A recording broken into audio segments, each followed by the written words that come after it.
ఈ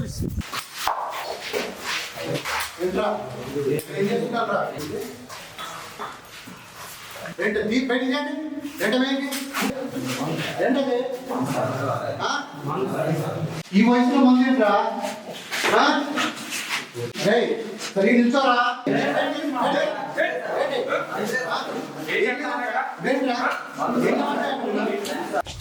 బయటికి నడవండిరా. అందరూ మోకాల మీద కూర్చోండి. మీరు చదువుకునే వయసులో తాగుబోతులుగా మారుతున్నారేంట్రా?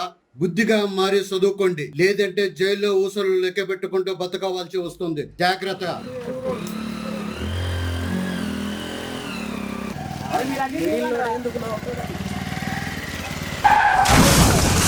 అరే యాక్సిడెంట్ అయింది చూడండి. చిన్న చిన్న పిల్లలు ఒక్కొక్క బండి మీద ముగ్గురేసి ఉన్నారు. ఒక్కరికి కూడా ఎలిమెంట్ లేవు. బాగా దెబ్బలు తగిలినట్టున్నాయి. త్వరగా హాస్పిటల్కి తీసుకెళ్ళండి.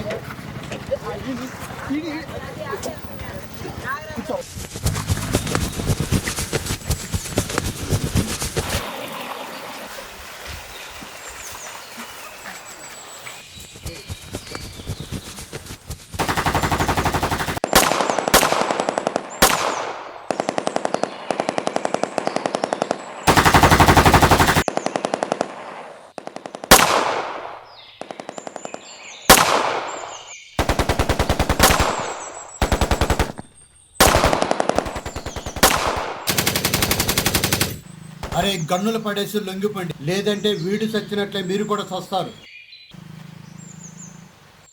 ప్లీజ్ అన్న లొంగిపోదాం అన్న. అన్న లొంగిపోదాం అన్న, లేకపోతే చచ్చిపోతాం.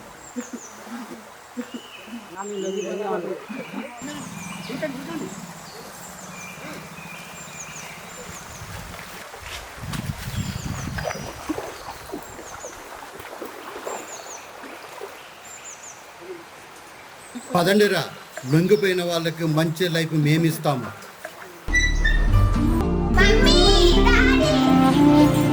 సమాజంలో యువత మద్యము, గంజాయి, బైక్ రైడింగ్, పేకాటాలకు అలవాటుపడి డబ్బుల కోసం దొంగతనాలు, హత్యలు, మానభంగాలు చేస్తున్నారు. మరి కొందరైతే నక్సలైట్ గా మారుతున్నారు. వీటిని అరికట్టాలంటే ఒకటే మార్గం, అదే పోలీస్. ఎప్పుడు ఎటు నుంచి ఏమి జరుగుతుందో తెలిసి కూడా దేశం కోసం ప్రాణాలు కూడా లెక్క చేయకుండా పోరాడుతున్న జవానుల ధైర్య సాహసాలు అమరవీరులకు జోహార్. జై హింద్.